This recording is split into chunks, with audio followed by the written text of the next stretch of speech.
Voici une petite vidéo qui te montre comment appliquer le crayon feutre. Comme tu le sais, j'ai demandé que le feutre soit appliqué en bande, ce qui veut dire que tu utilises le côté du crayon pour avoir un trait qui est assez large comme ça. Tu vas coller le trait suivant à côté, ainsi de suite, en essayant de ne pas faire des espaces entre chacune des bandes. De cette façon-là, tu vas arriver à avoir un aplat qui est assez uniforme. Comme tu sais que l'étape suivante consiste à appliquer de l'eau, on essaie d'avoir quelque chose de plus uniforme à la base. Alors, je vais l'appliquer de cette façon-là. Je peux également faire une forme où est-ce que je vais appliquer l'eau vers l'intérieur par la suite. Alors, je vais te montrer si je fais un cœur, par exemple. Je vais refaire mon contour.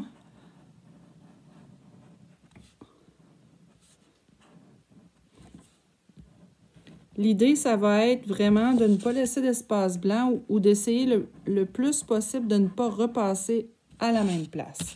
Alors ici, j'ai le feutre qui est appliqué en bande, comme tu vois, ici, de façon assez uniforme. Je n'ai pas laissé de blanc et j'ai essayé autant que possible de passer à côté, de ne pas repasser à la même place. Voilà!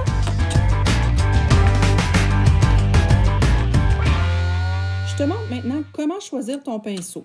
Bien entendu, si tu es en musique, tu as un seul pinceau, on va faire avec ce que tu as. Et si tu es en art plastique, je te montre qu'est-ce que tu pourrais choisir, par exemple.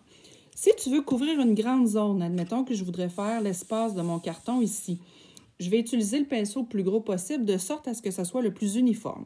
Le meilleur choix, ce serait un pinceau qui est de cette façon-là. Donc, un pinceau avec un grand éventail ici, un grand bout carré. De cette façon-là, j'irai étendre ma couleur comme ça et je m'assurerai d'avoir une certaine uniformité.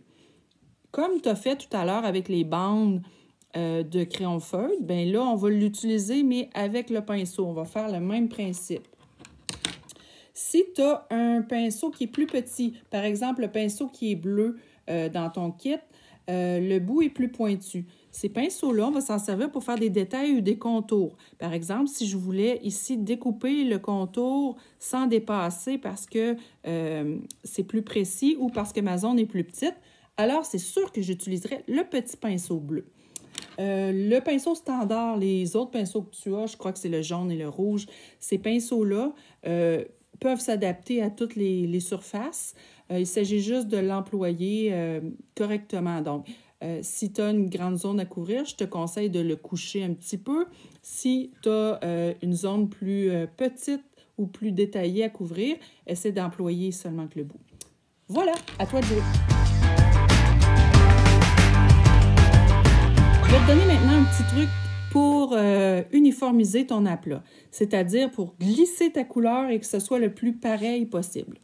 Alors, ton pinceau, tu le prends, tu mets de l'eau amplement dessus. Par la suite, tu vas partir de l'extrémité. Donc, je vais partir du bout le plus loin vers le bout qui n'en a pas du tout. Okay? Je vais essayer de faire des bandes, un petit peu comme je faisais tout à l'heure quand j'ai pris mon crayon feutre. Donc, j'y vais de cette façon-là. On remouille au besoin.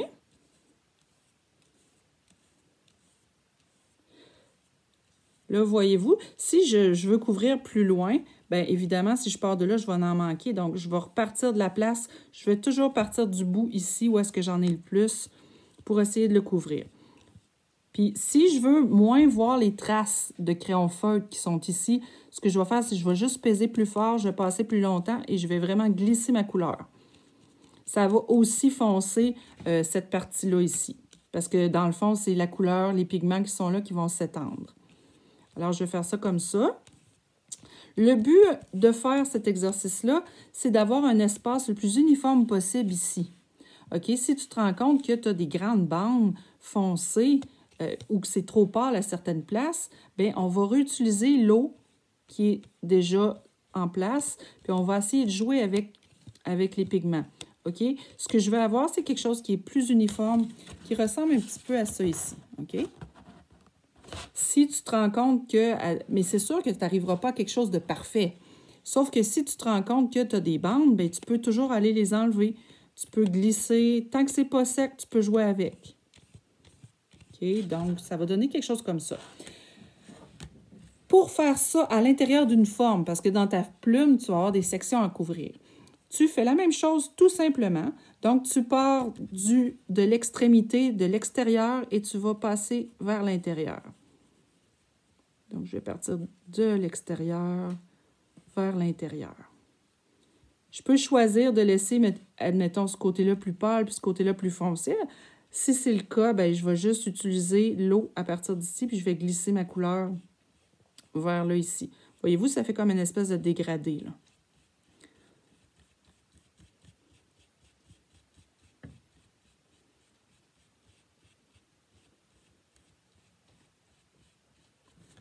De cette façon-là.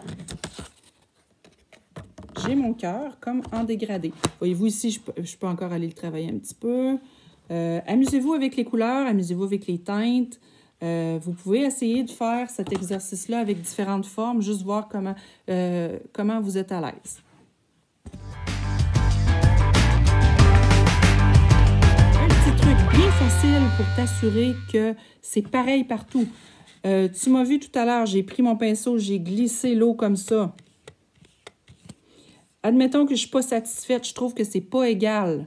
Bien, je peux toujours remettre de l'eau et aller passer dans l'autre sens. Là, j'étais à l'horizontale au début. Je peux toujours aller maintenant à la verticale repasser. Ça va vraiment éliminer les coups de pinceau. Et de cette façon-là, je vais avoir une zone qui me convient, qui est très uniforme. OK? Alors, en passant à l'horizontale d'abord, en glissant ma couleur, je peux repasser par la suite juste avec de l'eau. J'en mets juste un petit peu et je vais passer à la verticale. De cette façon-là, je vais obtenir un aplat très uniforme. À toi de jouer. Je te donne un petit coup de pouce pour ta recherche visuelle au niveau de la plume. Alors, dans Google, si tu tapes plume, plume dessin, tu auras beaucoup de choix. Alors, je me rends dans les images. Je regarde ici. Ce qu'on cherche à avoir, c'est la forme de la plume. Parce que tu devras redessiner une plume à l'intérieur de laquelle tu feras des motifs décoratifs. Un petit peu comme cette plume-là ici. Alors, ça va être à toi de voir quelle plume tu es capable de faire, OK? C'est sûr que là, on va dans une plume comme ça. C'est une plume standard. Tu pourras découper des sections à l'intérieur, faire des sections à l'intérieur où est-ce que tu auras différents motifs. Tu peux aussi aller, si tu regardes ça ici, c'est une plume qui est déjà divisée en quelques sections. C'est possible pour toi de prendre ce type de plume-là. Donc, ça va vraiment être dans plume dessin, ce qui va être le plus facile à trouver. Bien entendu, tu peux aussi aller dans des images de plumes et recréer à partir de ce que tu vois également. Ça fonctionne très bien.